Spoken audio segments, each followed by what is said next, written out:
Tal? Nuevamente, bienvenidos a este nuevo video del curso de mecánica cuántica y mecánica estadística que presenta el grupo de investigación en nanociencias. En esta ocasión vamos a discutir la partícula en un pozo finito unidimensional. Recordemos que ya habíamos discutido el problema de una partícula en un pozo infinito.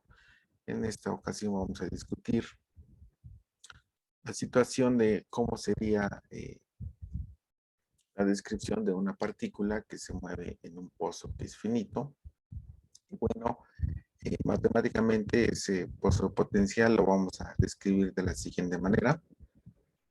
Este potencial va a ser cero cuando x es menor que menos a, que sería en la región que está del lado izquierdo. El potencial va a ser igual a menos b0 en la región que va de menos a hasta el valor de a, y nuevamente el potencial va a ser cero para los valores de x mayores que a. Entonces vamos a tener tres regiones y vamos a definir cómo serían las funciones de onda para cada una de estas regiones. Vamos a llamar phi con un subíndice menos a la función de onda que queda a la izquierda del valor de menos a. Aquí está representado en la figura como una phi menos. Vamos a llamar phi subíndice 0 a la función de onda que nos va a describir a la partícula moviéndose en la región que va de menos a hasta a, y finalmente vamos a llamar phi subíndice más a la función de onda que describe la partícula que se mueve en la región a la derecha del valor de a. Bien, este es el sistema que queremos resolver. Para resolverlo tenemos que considerar varias situaciones, ¿no? En particular, este problema pues tiene dos posibles situaciones. La primera es considerar que la partícula tiene una energía que está en el intervalo que va de menos b hasta el valor de 0, es decir, el valor de la energía cae en esta región donde está el pozo. Y bueno, en este caso, pues la partícula tendría que permanecer en el pozo de potencial. La segunda situación que podríamos discutir, pues es cuando la partícula tiene una energía mayor que 0. Entonces la partícula estaría desplazándose en la región positiva del eje vertical. Y bueno, entonces, una vez que ya describimos el sistema y las posibles situaciones, vamos a discutir la primera situación, que es cuando la partícula tiene una energía que está entre 0 y menos b subíndice 0.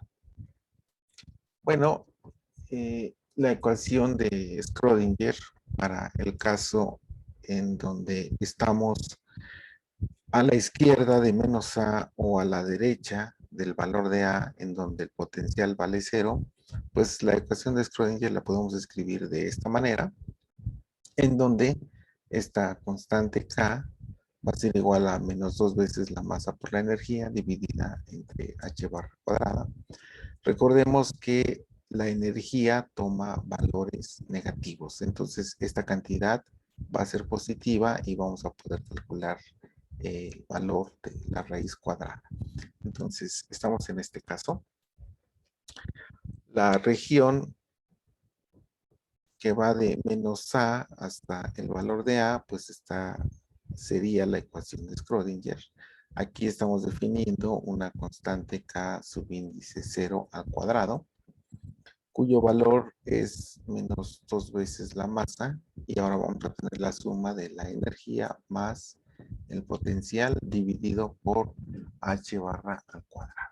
Entonces, fíjense que tenemos dos ecuaciones de Schrödinger.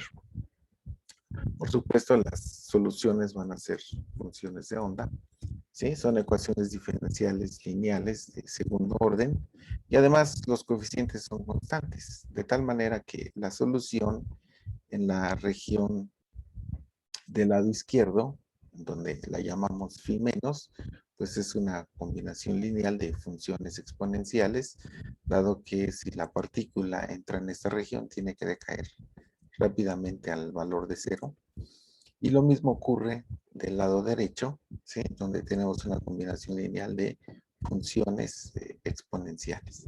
Mientras que en la parte central, donde tenemos un potencial diferente de cero, bueno, pues la solución será una combinación lineal de funciones armónicas seno y coseno.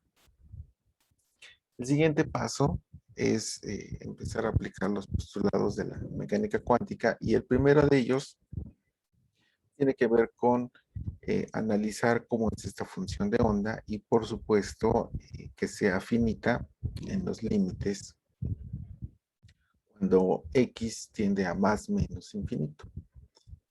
En ese sentido, vamos a ver cuál sería la condición de onda para la función en los límites más menos infinito.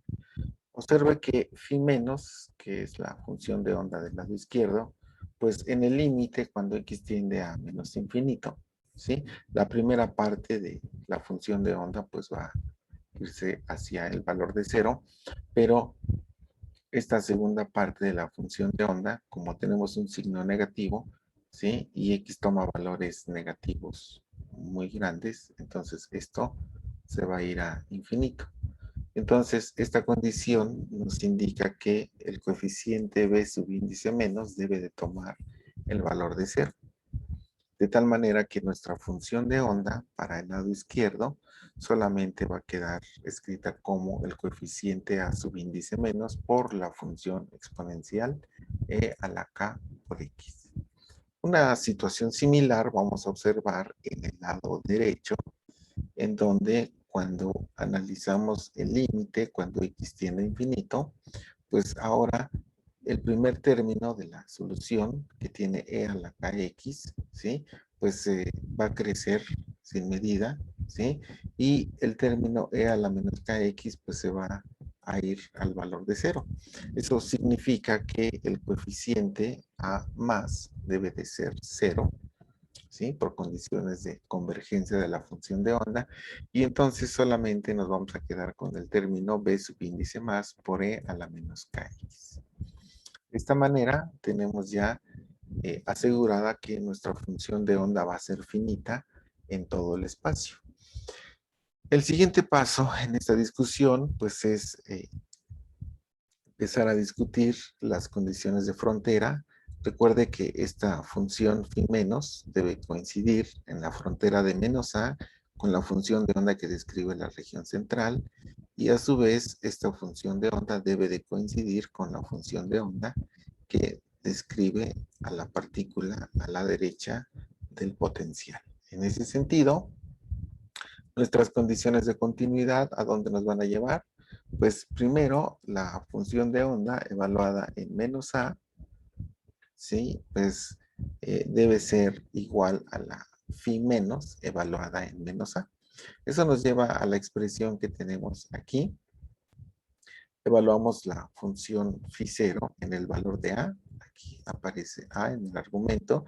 Y la función phi menos en el valor de a, ¿sí? Entonces, como es una igualdad, paso del otro lado restando, y entonces tengo una ecuación que estaría igualada a 0. El siguiente paso sería ver cómo es la continuidad de la función del lado derecho. Nuevamente la función phi 0 la voy a evaluar en a, y la función phi más la voy a evaluar en a. Tienen que ser iguales en esta frontera, y entonces eso me lleva a la ecuación que aparece aquí. Por supuesto, si la función es continua en las fronteras, la derivada también tiene que ser continua. Eso significa que cuando nosotros derivamos las funciones phi 0 y phi menos, ¿sí? Y las evaluamos en menos a, pues estas cantidades tienen que ser iguales. Así que aquí tenemos la derivada de phi 0 evaluada en el valor a, y por supuesto tenemos la función phi menos derivada y evaluada en el valor de A. Nuevamente tenemos una ecuación igualada a 0. La situación para el lado derecho es exactamente la misma.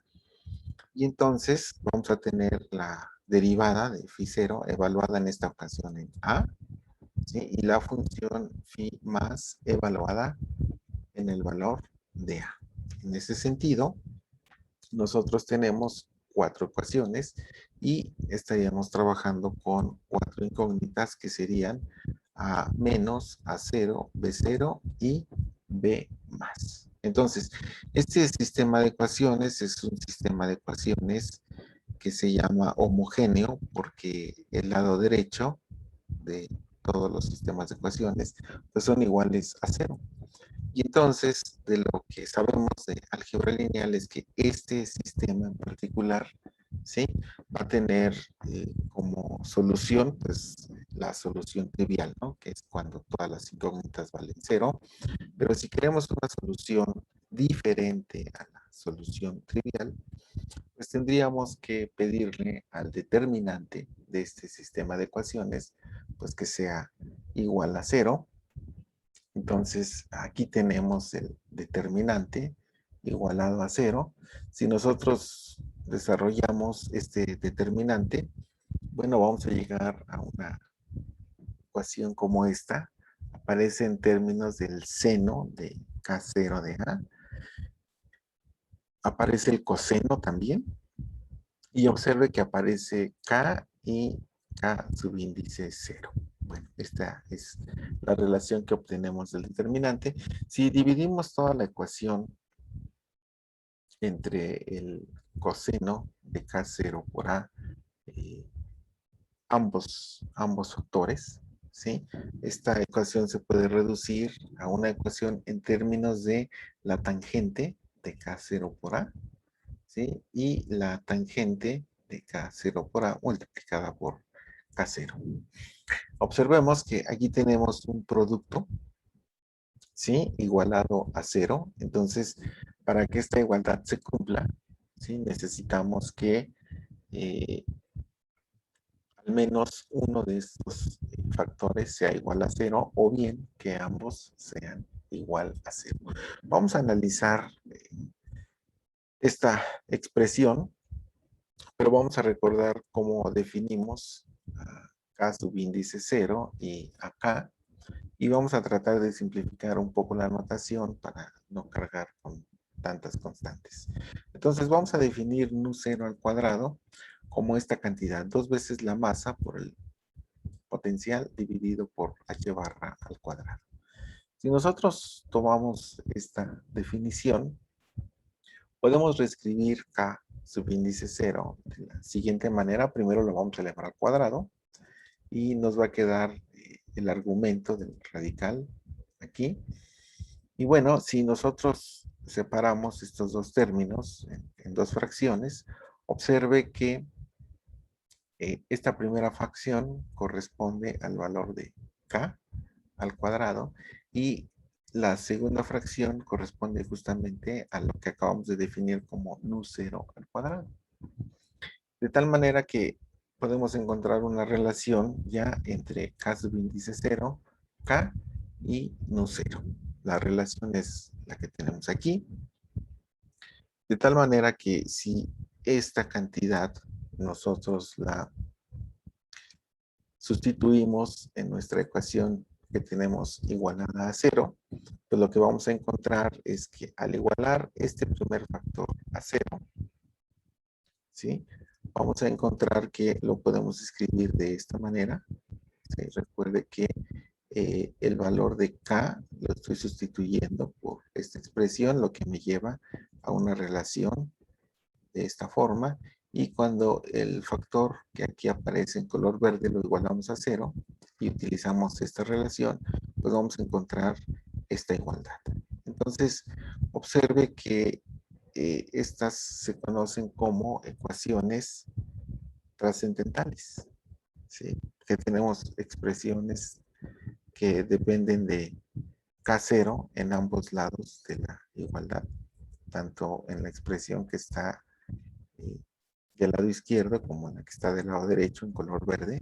¿sí? Tenemos una igualdad y la variable es K subíndice 0. Entonces, esta es una ecuación trascendental y la solución de una ecuación trascendental la vamos a encontrar en los puntos donde se intersectan las gráficas de cada uno de los lados de la igualdad de las ecuaciones trascendentales. Vamos a ver cómo serían esas gráficas. Aquí tenemos gráficamente las formas de cada una de las curvas, ¿sí? Y bueno, las intersecciones van a definir los niveles de energía del sistema. Mire, entonces, aquí aparece la primera ecuación trascendental que habíamos encontrado, en donde estamos buscando la intersección entre este radical, 0 menos K0 al cuadrado, ¿sí? Esta gráfica corresponde a este segmento de circunferencia que vemos aquí en la gráfica, es una circunferencia, y la gráfica de la cotangente son las líneas punteadas que aparecen, ¿sí? Aquí en la gráfica. Entonces los puntos donde se intersectan, ¿sí? Son las soluciones, ¿sí? Que corresponde a los niveles de energía. Pero recordemos que tenemos dos ecuaciones trascendentales. Entonces, la segunda ecuación, ¿sí? También tiene una circunferencia, ¿sí? Y del lado derecho tenemos la tangente. La gráfica de la tangente es esta línea continua que se ve aquí en la gráfica, ¿sí? Y los puntos donde intersecta la circunferencia son estos puntos en color verde, ¿sí? De tal manera que aquí tenemos ya las soluciones de la ecuación que corresponde a los niveles de energía que estamos denotando con el subíndice n, ¿sí? Y los valores de K, subíndice 0, les agregamos el índice 1, 2, 3 para denotar los diferentes niveles de energía de nuestro sistema. ¿Qué podemos concluir de este análisis? Bueno, pues la conclusión es que existe un conjunto finito de valores discretos y en consecuencia un número finito de niveles discretos de energía que están asociados a estos valores. Entonces, aquí están los niveles de energía para este sistema, ¿sí? Cuando la partícula tiene una energía que es menor que cero y mayor que menos de subíndice 0. Pero todavía nos falta concluir este análisis con las funciones de onda. Entonces, lo que habíamos mencionado es que la función de onda, ¿sí? Que aparecen aquí en la imagen ya graficadas para los diferentes niveles de energía, pues habíamos dicho que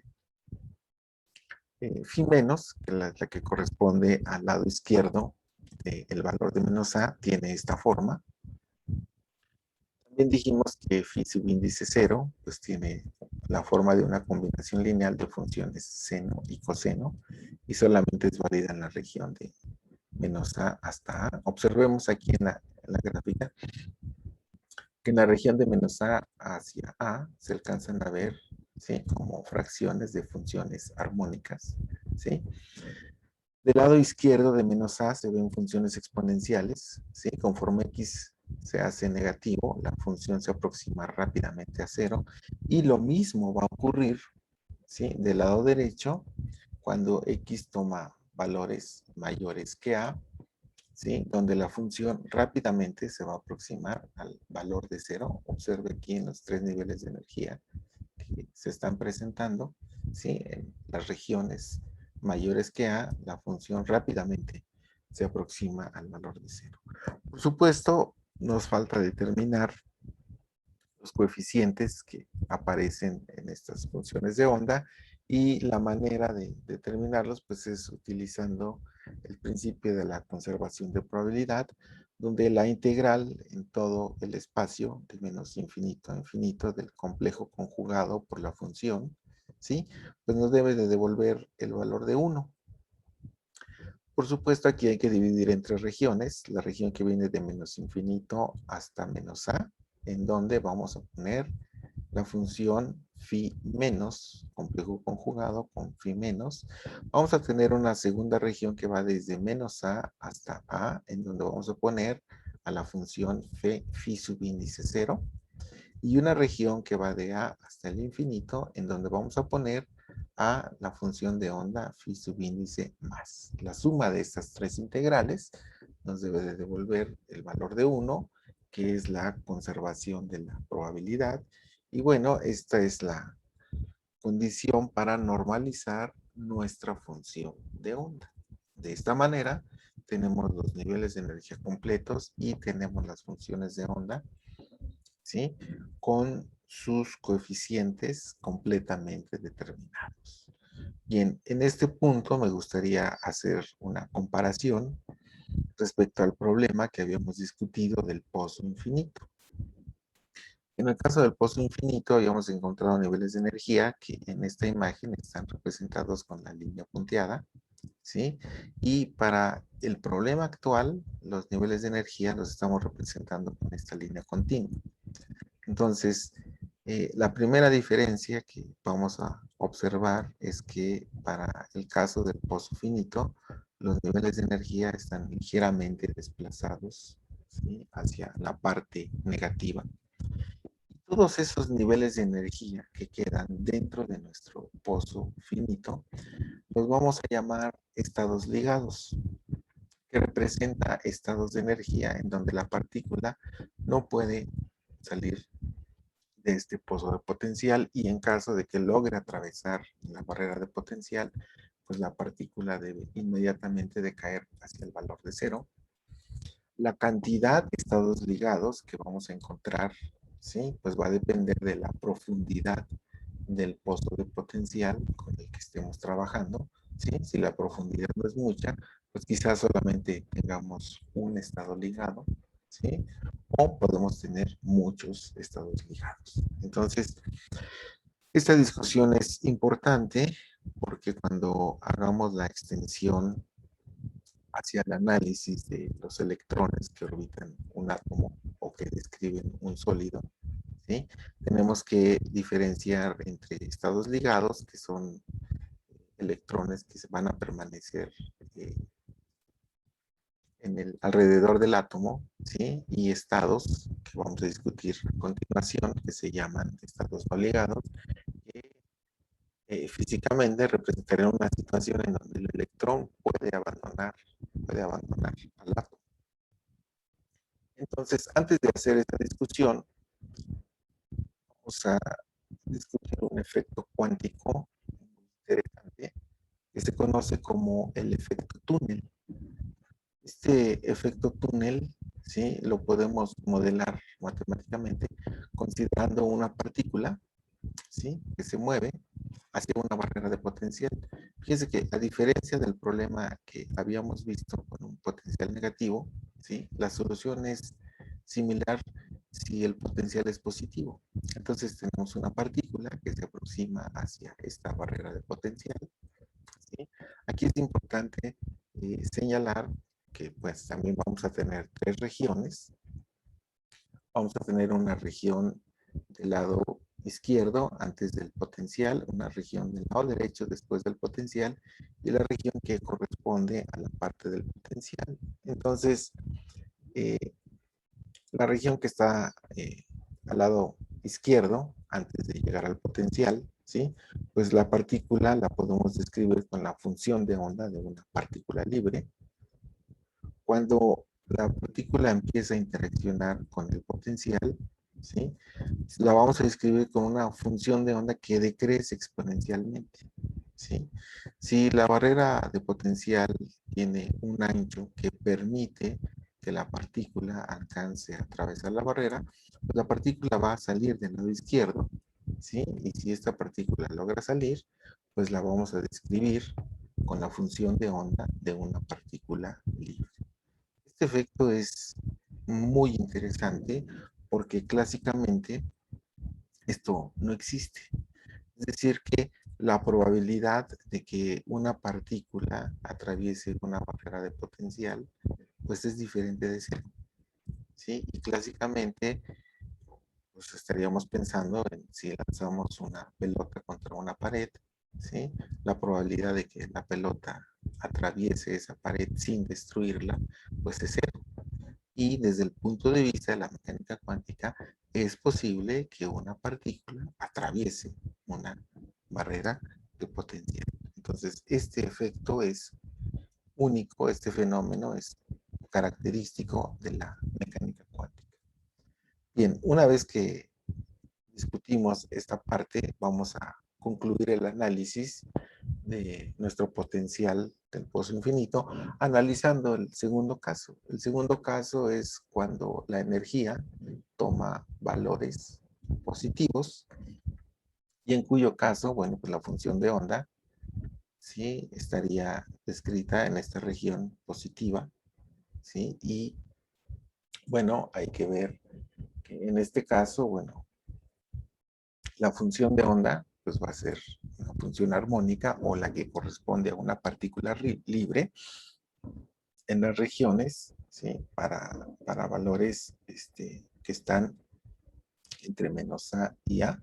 Es una función armónica.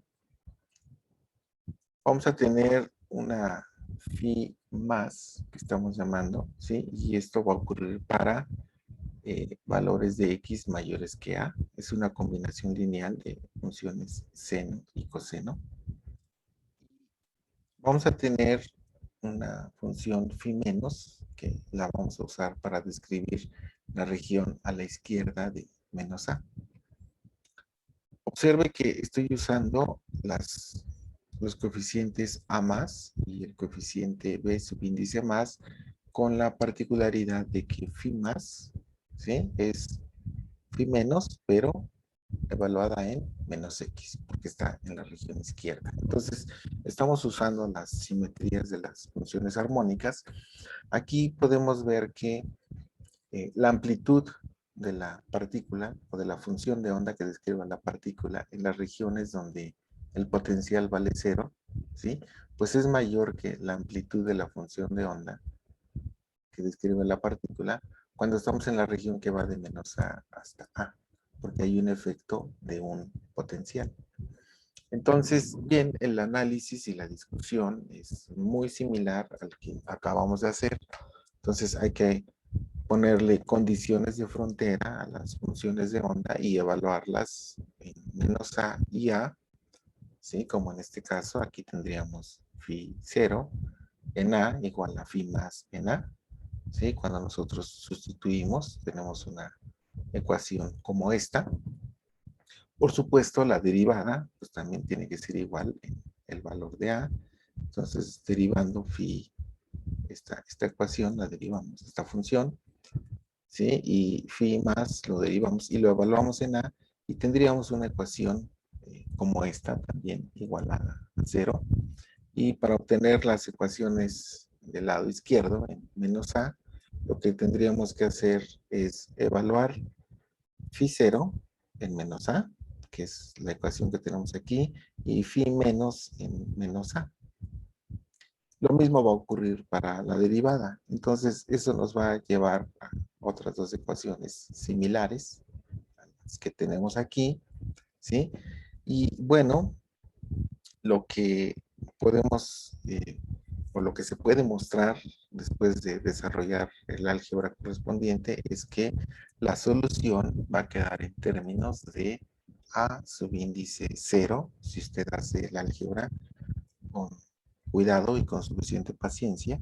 Pero entonces, si nuestra solución solamente queda en términos de a subíndice 0, significa que podemos encontrar el valor de a subíndice 0 y dejar completamente determinadas las funciones de onda, ¿sí?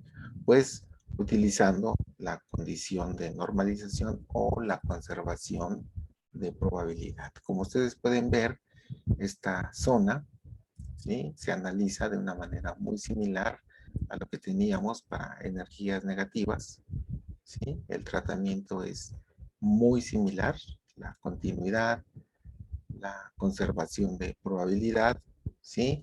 Y aquí lo que estamos haciendo para ahorrar un poco, pues es aprovechar la simetría de la función de onda.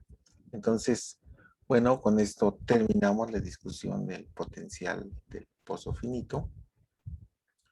Bueno, los espero en el siguiente video para continuar la discusión.